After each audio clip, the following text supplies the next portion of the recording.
why do people take on debt? Why is it so easy for lenders to convince people to borrow money? And at the end of the day, it's because we believe in something that it's promising us. Hi, everyone. I'm Lauren Fisher. And I'm Dave Fisher. We're a husband and wife team of certified financial planners, and together we make up Team Fisher Financial. Welcome to our new series we're calling And Money. As both a concept and an object, money is a prevalent component of our world and intersects with so many areas of our lives. By the nature of our job as CFPs, our days are filled with constant conversations around money. Conversations we think are vital for people to consider and understand for their financial universe and beyond. All right, welcome back everyone to And Money. We hope that wherever you are listening to this, you are doing well. Today we are going to talk about debt.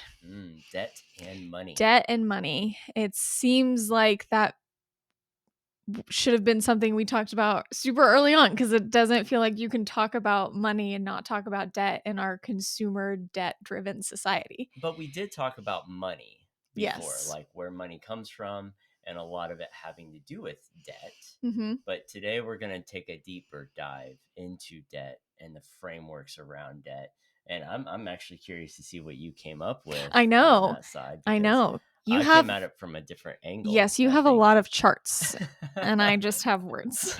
Don't worry, we're not going to bore you with charts all day. So I think that's such a good I know reflection of our personalities. Absolutely. And how we think about things. I got multiple charts in here. But look at you. Yes. I mean, pictures. Wait, is it pictures speak 1,000 words? Worth.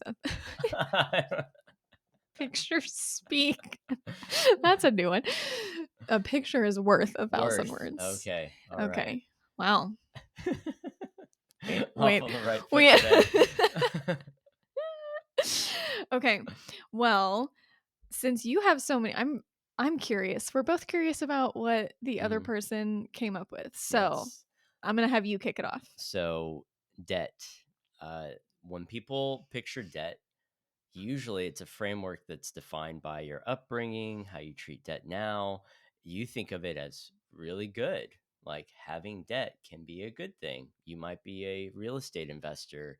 You buy property, you buy land. You think, hey, having debt is a good thing. You're buying assets.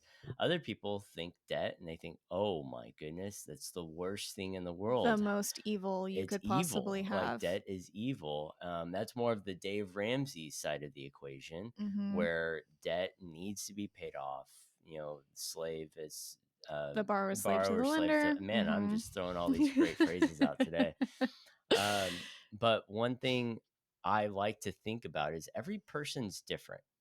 Every conversation around debt is going to be different because everyone comes from a different place. We already talked about people's backgrounds, how just their upbringing affects that. But I like to think of debt in multiple ways. Some people use debt to appreciate or to grow assets. They buy properties, they buy things that are appreciating. Other people use debt to fund a lifestyle.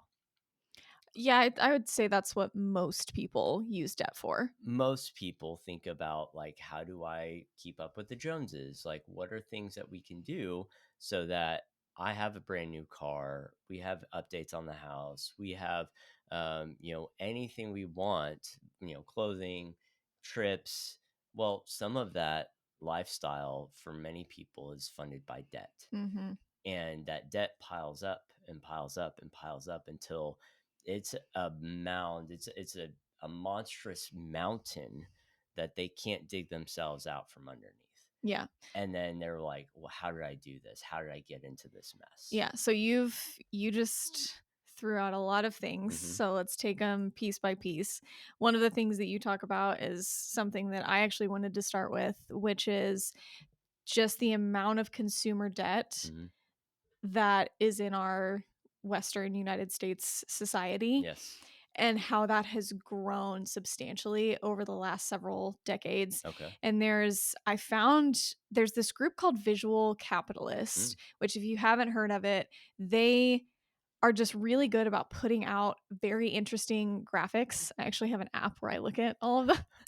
That's what she does in her downtime. But they had a really good chart that I'll put in the notes and I'll put up on the screen if you're on the video. And it was a chart on the growth of consumer debt over the last 20 years. Okay. So it went, and they published it last year. So it went from 2004 to the end of 2023. And it was staggering. 430% increase in student loan debt. Okay. 91% increase in auto loan debt, 80% increase in mortgage debt, 33% increase in credit card debt, which actually that surprised me that was the lowest of all of those. Yeah.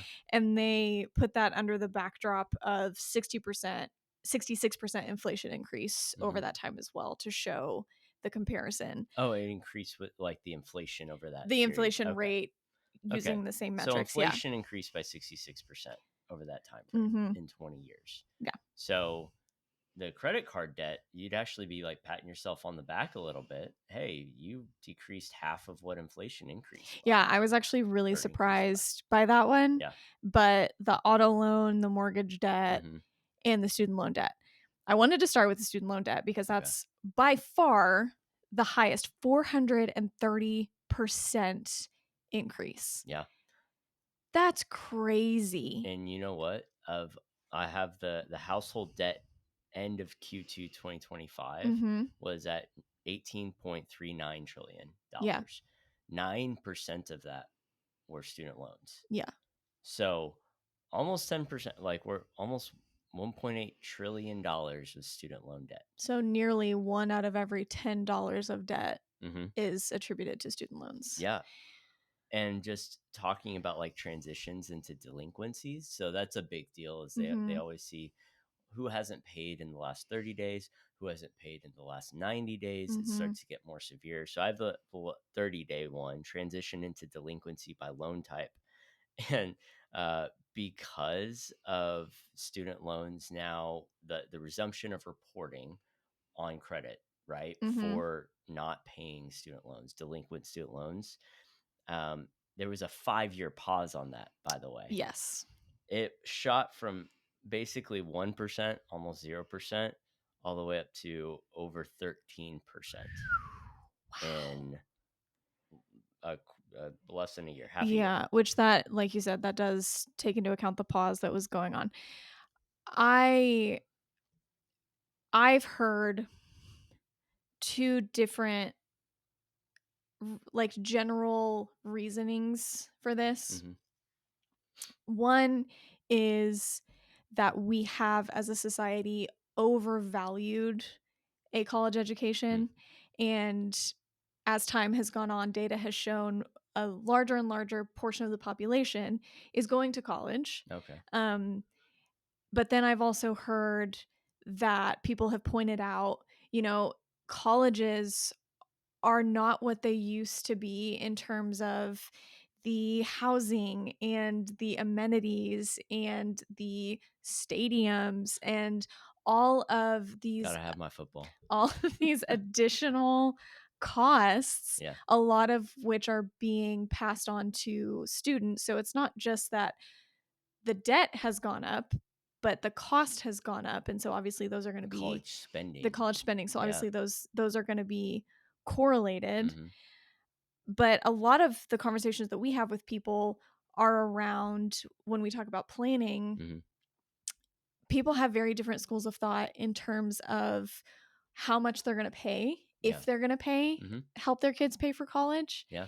And just from my perspective, we are rare in the sense that both of us graduated from college without debt, which usually, statistically speaking, at least one spouse will have some sort of debt. The amount changes, but I think it's interesting, like the way that happened for both of us was different. Yes. So, but it was underpinned by help from our parents in both. So for me, I actually, number one, I graduated high school with 27 college credit hours, which is apparently not common. It's almost a full year. Almost a full year. Yeah. And then even though I was in like at that time it was the top 10%, and you could get into any public college in Texas that you wanted to. I actually chose to stay at our local community college because there was this old money family who put this scholarship in place in Midland, where if you did a certain number of hours of community service, you got a grant for your tuition and books to be paid for at the local community college. And so I had to do, I think it was 40 hours of community service a semester, which is not a lot at all. And I got tuition and books paid for. Wow. And so between graduating with all of those hours, which again was a partnership between the high school I went to and the local community college, and then taking advantage of that scholarship program, then I transferred to Texas A&M, Gig'em, where we met. And I was actually only there for 2.5 years because I had enough credits and that it would have been shorter if it was you didn't have to go through the semester, the summer. Yes, I would have been done in 2 years, but I was an international studies major, which required that you study abroad. And so I had to do that at some point, and I did that in the summer before I graduated. So, but with that, my parents also helped, and they paid for those years at A&M. Yeah. Mine was different. Different. So I came in with 3 credit hours because for whatever reason, our small school did not have AP. We didn't have dual credit except for like I took 2 English classes my senior year to get dual credit. Didn't make any sense. So what we did, like, luckily I had good grades. I got multiple scholarships to go to A&M, and that funded a decent chunk. But we had all these other things we had to pay for, books and various things like that, and that added up the first year. I'm going to tell you, I'm a pretty frugal person. Other people might say cheap. I think we've established that if you've been frugal. listening to this podcast. So how I started to save money was, first of all, living situation. I found the cheapest, really shadiest apartment complex close to A&M I could, the one behind HEB, if any Aggies are listening. And there was always a police officer in the parking lot. Always felt super safe. One aspect of that is we stayed there, and then we had a tiny house with multiple roommates my junior and senior year. So cost of living in that area was super cheap. Yes. I remember explicitly cutting out I think it was McDonald's Angus burger coupons in the back of our newspaper from school, and there was multiple times they had these free coupons, and I just ate McDonald's burgers like maybe once or twice a day for a month. Very healthy. But all that to say is, like, I chose, and I also worked at the rec, and did that probably about like 10, 15 hours a week just to make some extra money. But what I found is that coming out of that, having the backstop of my parents also was a huge game changer, because I had lots of friends that were coming out with student loans. Ironically, many of my friends that had student loans, they weren't living as cheaply as I was. Oh, no, same. It was very much like, maybe there was a misunderstanding of the debt, but it was like, oh, I have all this money in my bank account. I'm going to go do whatever I want. Let's go on this trip. Let's, live pretty lavishly. Let's enjoy. For a college student. Yeah.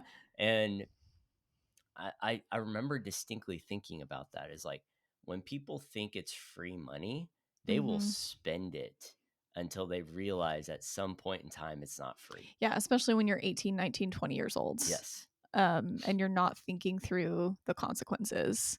So, and I think it's a little bit of a hard subject for people, because you could make the argument that there's no possible way, unless your parents are rich, to be able to go to college without taking on all this debt, blah, blah, blah, blah, blah.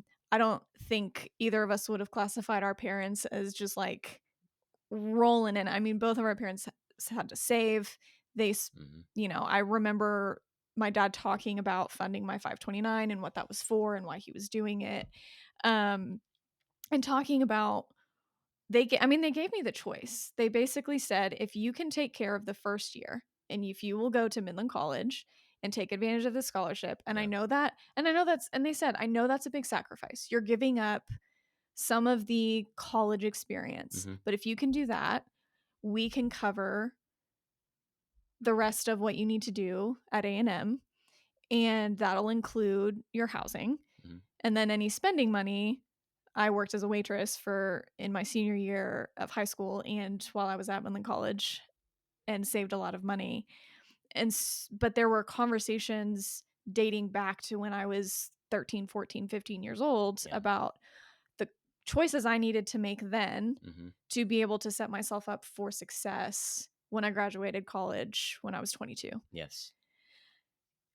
And that's hard for people, but it's also different mindsets too, because we've had conversations with people who feel like it's important for their kids to have skin in the game, Hmm. is kind of the idea Yeah. that, They have to work some, get scholarships, like because it might find other be ways to provide for their own education. because they might even see, even if it's not taking on a student loan, parents paying for it could be also considered free money that they're not Right. really understanding, like the sacrifice that took. Hmm. And so when you're talking about student loan debt specifically, and I know for a lot of people this does include non-traditional students, people who want to go out and get an MBA or whatever, but Yeah. a big portion of it is people who go that traditional route, is, are you having those conversations really early on Mm. with your kid about why you're making the decisions you're making? Yes. Are you funding their 529 or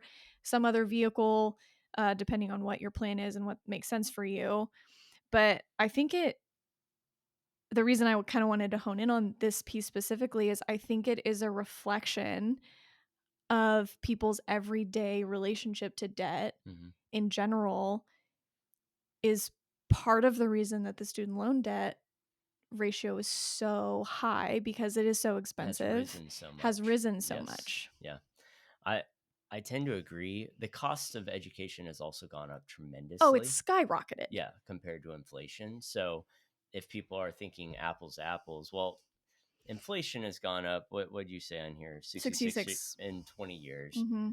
The cost of college has probably gone up like 200%. Mm-hmm. You know, Oh, I should have looked that up. it's insane how much the cost has gone up. And we are fortunate that we had parents that had some money set aside for Mm-hmm. education. There are lots of people that come from middle income, lower income backgrounds, and they go into college without any framework of how money or debt works. Mm-hmm. And they take out these loans thinking, I'm doing something to prepare myself for the future, right? Right. I'm basically taking out six figures of money if you're going to a 4 year even public school now. At this point, yeah. Yeah, it's six figures of money that you're taking out, and then you graduate, and maybe you don't have the dream job lined up. Maybe it's a lower paying position and you were not expecting that. And now you have what amounts to be a small mortgage Mm-hmm. that's tied to you. That is a higher rate typically.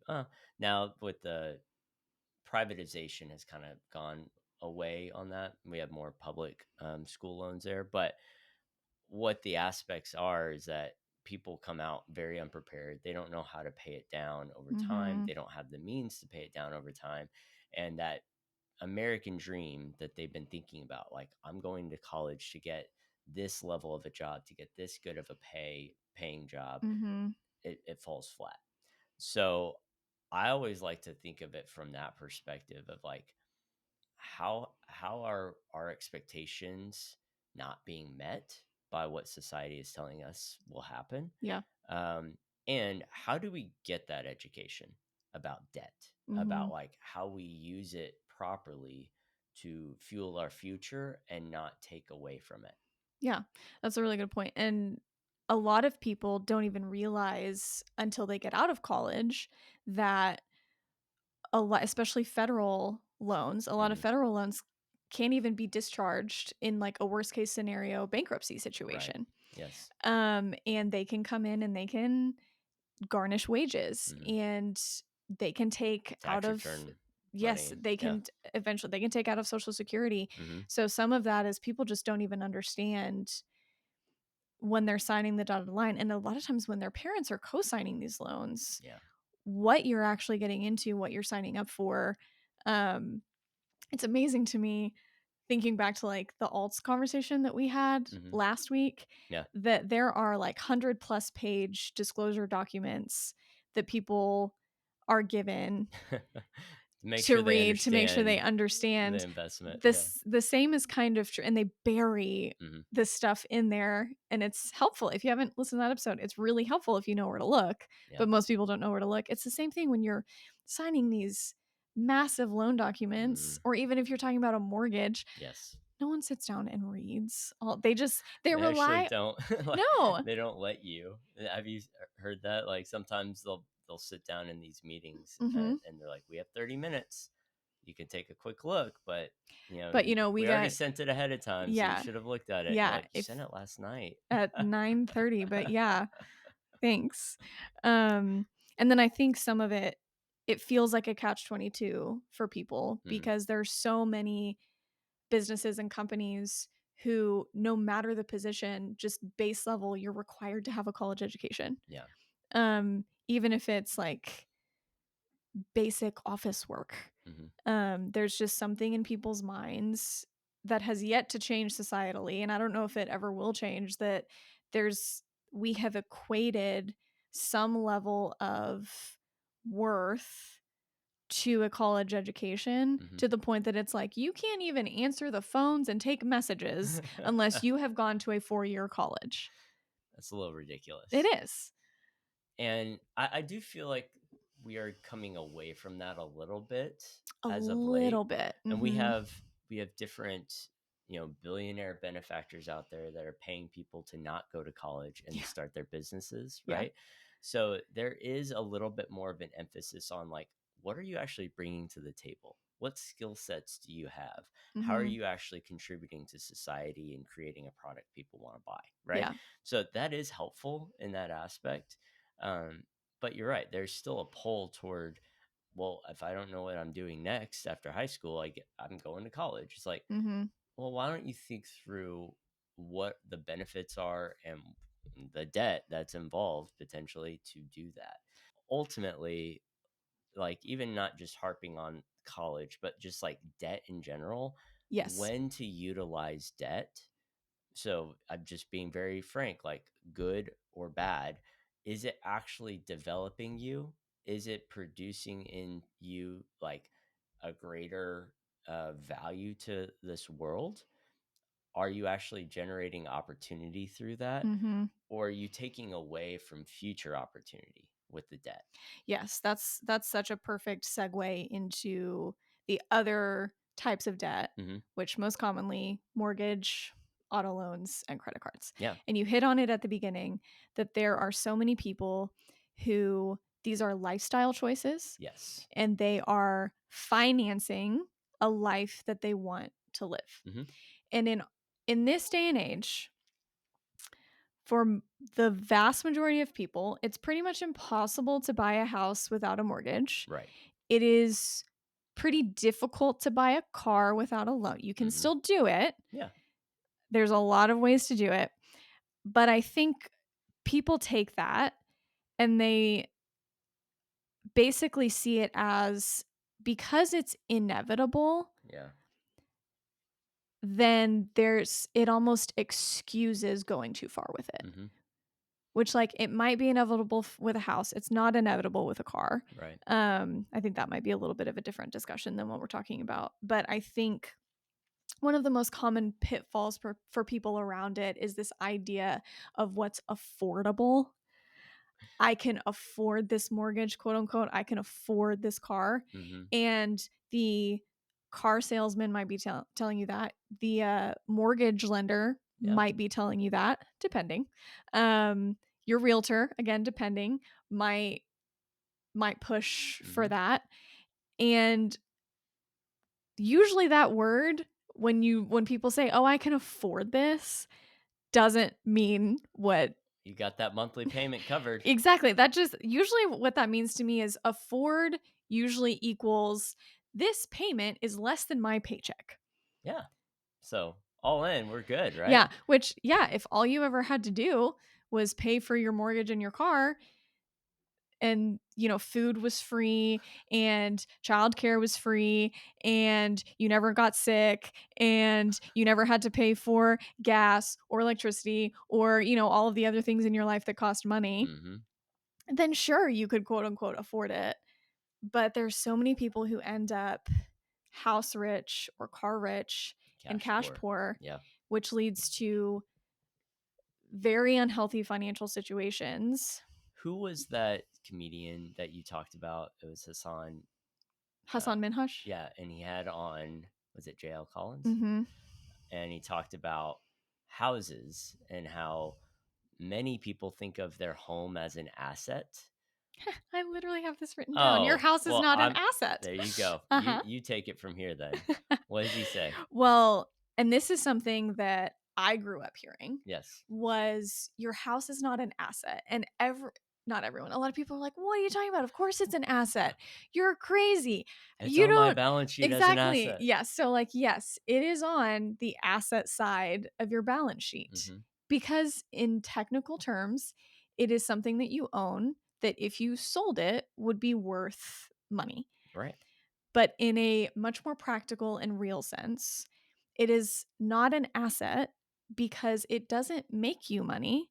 It costs you money. Mm. It is a liability. And I think we talked about it in a previous episode, but the quote he used was something to the effect of like, your house is actively at every moment trying to return to the dust from which it came, and you have to spend a lot of money keeping that from happening, and a lot of time and a lot of energy Yes. as a homeowner keeping that from happening. And you also have things like property taxes. And we're in Texas, which is a Higher property tax state. because we don't have state income tax. Yeah, they got to get their taxes somehow. It's made up through property taxes. And so we've taught, like, when we've worked with a few people in states that do have income tax, Mm-hmm.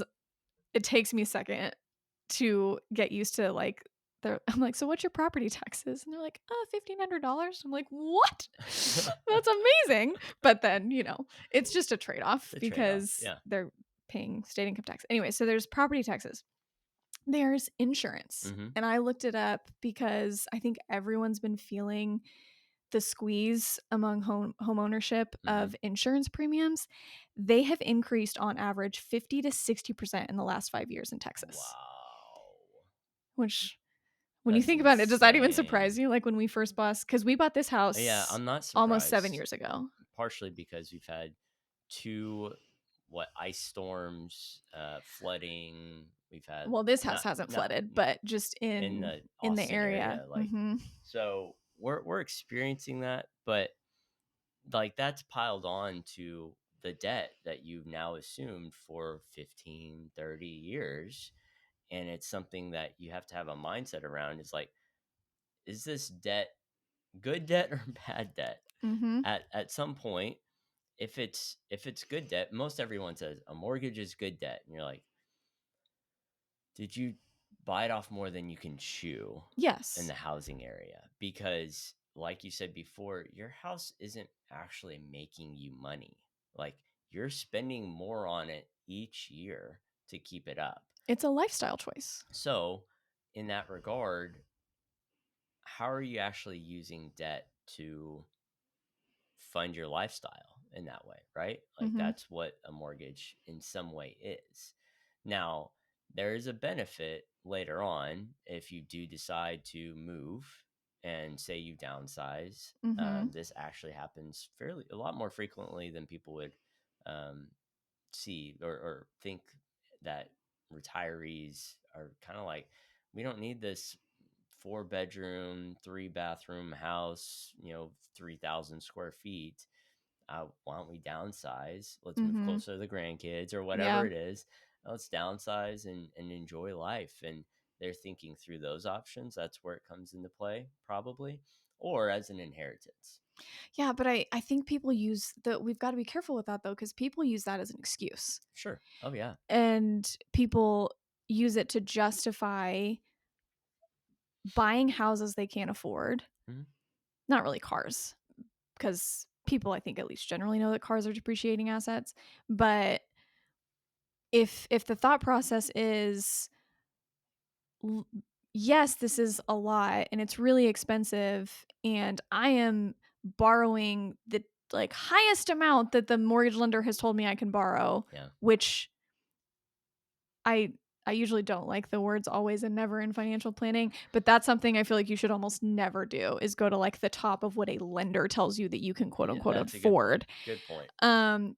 Because they have no idea what your expenses are. Yeah. And they're just trying to underwrite, and there's a conflict of interest in how much they get paid based on Yes. how much you borrow. Yeah. And I've seen people use those points as excuses to say, "Oh, but when I retire this is going to be worth so much." Right. And we have seen on the flip side people having to take out reverse mortgages to pay for like medical bills Yes. because they have absolutely no retirement Long-term care savings. costs, things arise out of, Mhm. when you're 75 plus, things happen. Yeah. And you have to be able to fund it somehow. Or people who don't want to sell but end up being forced to downsize. Right. They have the grandkids and the family over and they do utilize those extra bedrooms and bathrooms more often than they would have thought. And then they're forced into a situation again because they made lifestyle choices and spending choices in their earning years, neglecting savings, neglecting wise choices in order to fund with debt. And they're left in a really uncomfortable position. Yes. Where we basically have to say, if you don't sell this house because it is the only thing on your balance sheet, Had that conversation before. then you're going to run out of money. Yeah. And it's part of the plan. It's like, when you're 70 plus at some point in time, we will have to sell the house because your lifestyle you can't keep up with your lifestyle long term. Yeah. And still have plenty of assets for potential long-term care or making sure that you're covered in that area. Those are all different conversations we've had because we get clients all over the board, right? Oh yeah. We get clients that have been retired for 5-10 years and there's no long-term care insurance in place. There are assets enough to cover their lifestyle if nothing were to ever happen to them, right? Yeah. And they're like, I did it, or great. I'm like, not really. Like they're things that you're gonna have to have a real frank conversation with your kids about. If you were to have a long-term care episode, if something were to happen, how are you going to pay for it? So looking at it from that lens, where it's like we tend to think about our spending and not like the what if scenarios. Yeah. And then we kind of discard the what if scenarios if we know we can't cover it. Like we don't want to think that way. Yeah, there's so many people who choose to bury their head in the sand when it comes to taking on more debt than they can handle because math doesn't lie. Yeah. But people are really good at ignoring it when they just don't want to accept it. Right.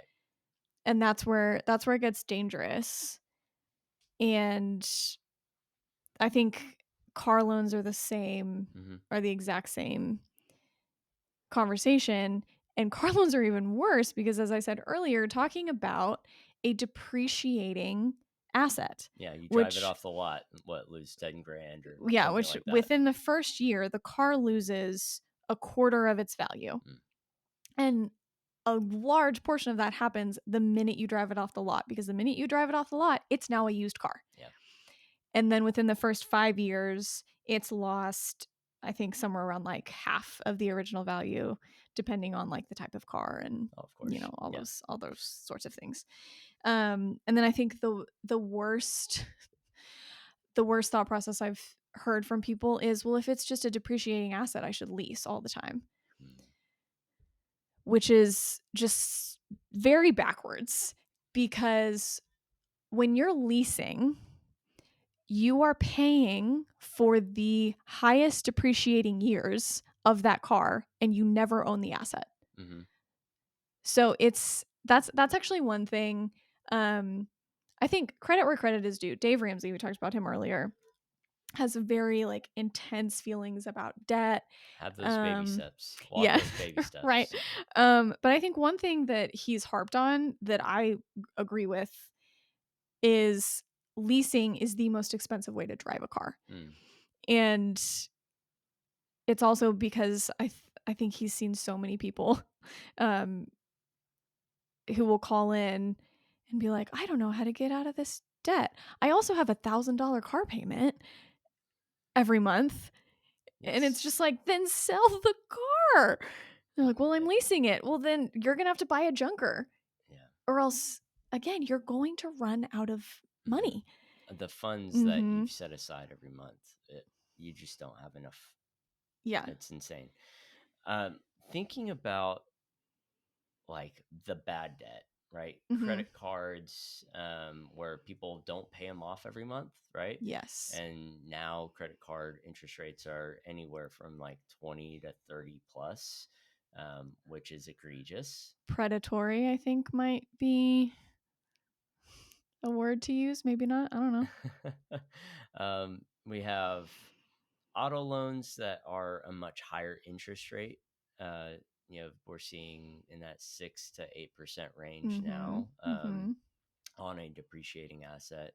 Home loans, I mean, if you need a house, you're paying probably 6 to 7% right now on a mortgage.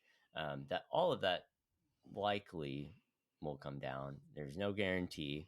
Yeah, the Fed, as we're recording this, the Fed announces tomorrow. Yeah, right? tomorrow. But people usually assume there's going to be a direct correlation between rate cuts and interest rates dropping.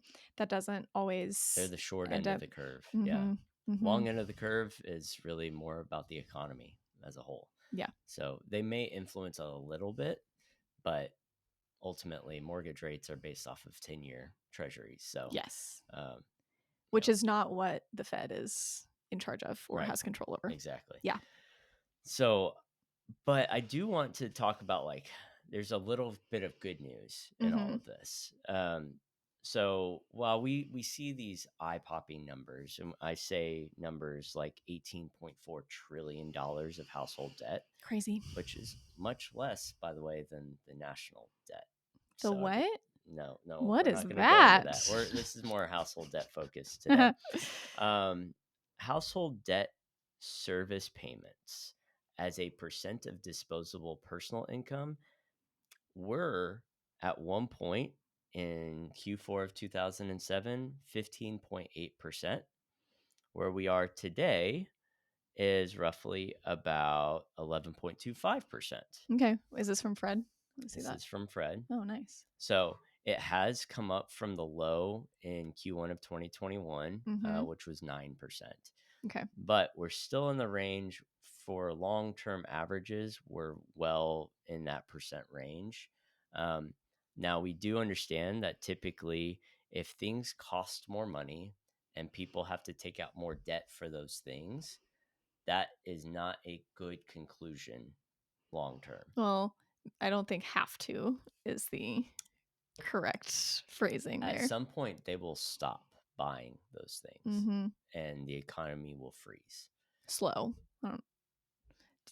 I'm being drastic right now. Yeah. But I think in this context, like the household debt service payments, we're in a fine range. Household debt to GDP was on a consistent downward trajectory since 08 and 09. So both of those are really good metrics to think about when it comes to, like, oh no, we're spending so much, or we have so much in trillions of dollars as debt. It's like, well, let's keep things in context historically. How is this actually influencing the American consumer? Right now, we're in a position where it's not super negative in that category. Doesn't mean it can't change, But at least according to what the Fed puts out, this is New York Fed Mm-hmm. puts out, we would expect that we're still in a fairly moderate time frame when it comes to household debt and gross domestic product. Which is good news from an economic standpoint because we are a consumer driven Yes. economy. Mm-hmm. The vast majority of our GDP comes from consumer spending. Yes. And so when these debt levels get really high, then like you alluded to earlier, people are spending less, Mm-hmm. the economy slows, that can lead to recession, Yeah. and those are all of the things and more that the Fed is looking at when they're deciding, are they going to do a rate cut? Mm-hmm. Or are they going to raise rates or whatever, whatever policy they're going to take? Yeah.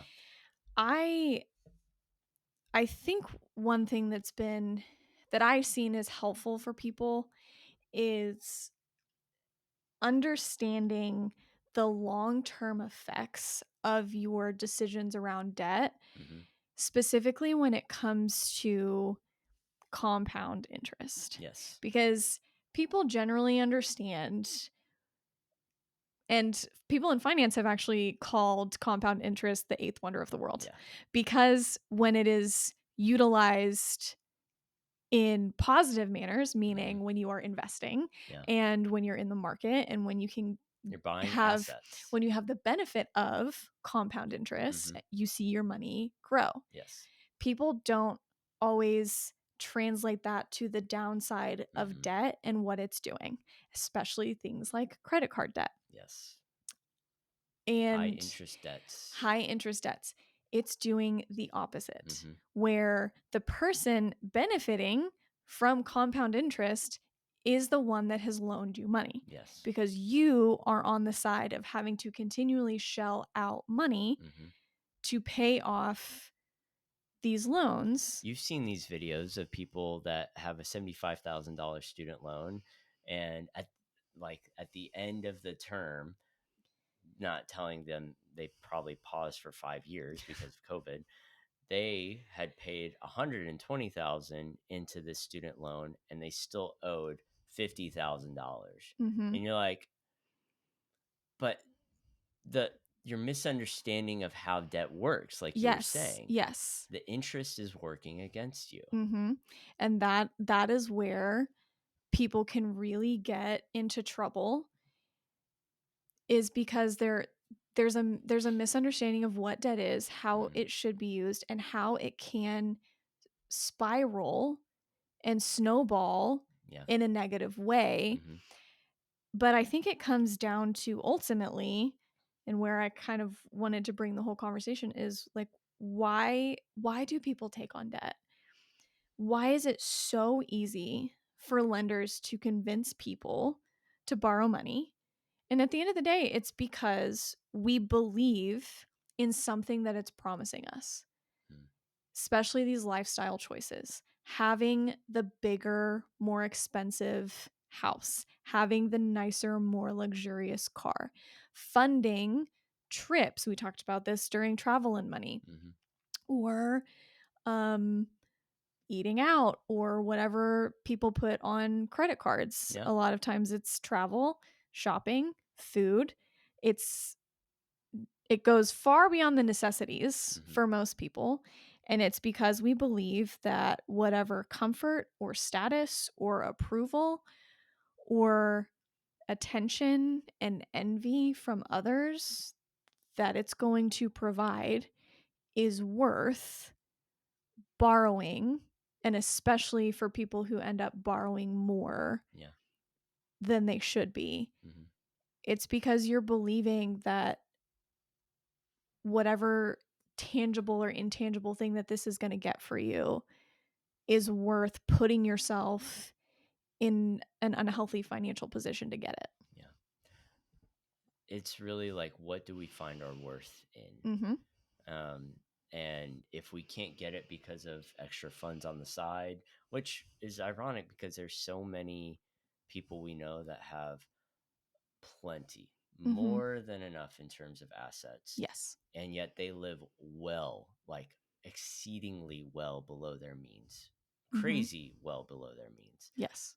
because they have found a satisfaction outside of having stuff, Mm-hmm. having things, having excess, or being seen in that way. Yeah. And it is something to be, what is that, Millionaire Next Door? Is that Oh, yeah. book Yeah. where he frames it out that way? It's like these folks are buying assets, but they're doing things quietly. Mm-hmm. Like you wouldn't know it. They're driving, some 10-year-old Honda. It's in the driveway. It's part of life. Like they figured out that things will not make them happy. Mm-hmm. Even experiences fall short. So what is your purpose? What is your worth? Why are we doing all of this in the first place? Like what's the rat race for? Yeah. And I do think one interesting thing that we might want to touch on in another episode is what you just talked about can actually swing too far to the other side. Where like the frugality. No, we're not going to touch on that. We're not going to harp on anything I have problems with.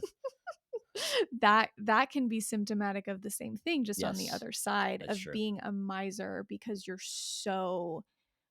gripping so tight to it because you're so afraid of what could possibly happen if it goes away. Oh man, yeah. And what I wanted to end with is actually a quote from C.S. Lewis that was shared by our pastor on Sunday. And I thought I've heard it before, but I think it really applies here when it comes to, if you take away nothing from this episode, asking yourself, looking at your balance sheet, looking at your debt load, looking at the quote unquote affordability of the choices that you've made. Yeah. Why are you making those choices? And this is what he says, and it's about pride. He said, "Pride gets no pleasure out of having something, only of having more of it than the next person. We say that people are proud of being rich or clever or good looking, but they are not. They're proud of being richer or cleverer or better looking than others. If everyone else became equally rich or clever or good looking, there would be nothing else to be proud about." And I think that kind of hits it on the head when you're talking about the motivation for people around taking on too much debt. That is painting with a bit of a broad brush. Yeah. There's obviously nuance. There's exceptions to every rule. But I would just caution people not to be so quick to assume that you're the exception, and maybe look in the mirror and think about what it is that could be true in your motivation behind taking on debt. And if it is good debt, if you have been wise about it, that's phenomenal. And we're not saying like don't buy a house, don't buy a car, because that's not tenable. Yeah. But those choices around how much, like you said earlier, have you bitten off more than you can chew, and why? Take an extra second to think about your motivations behind all these big decisions, at least. Yeah. Because if not, more than we've said, taxes are like the most corrosive element of investing. Debt, I think, is the most corrosive element of personal financial health. As long as if used unwisely, right? We all have to pay taxes. Most people are going to at some point in their life have debt, but how are you thinking about it? Yeah. And are you being strategic about how you're using it? Exactly. Well, I enjoyed this conversation about debt and money today. I always enjoy our conversations. I hope everyone out there listening or watching has enjoyed it as well. And we will be back next week. I'm thinking next week, maybe we want to talk about frugality or just spending in general. Okay. Spending and money. We'll be back with that next time. Sounds great. Thanks, y'all. Bye, y'all.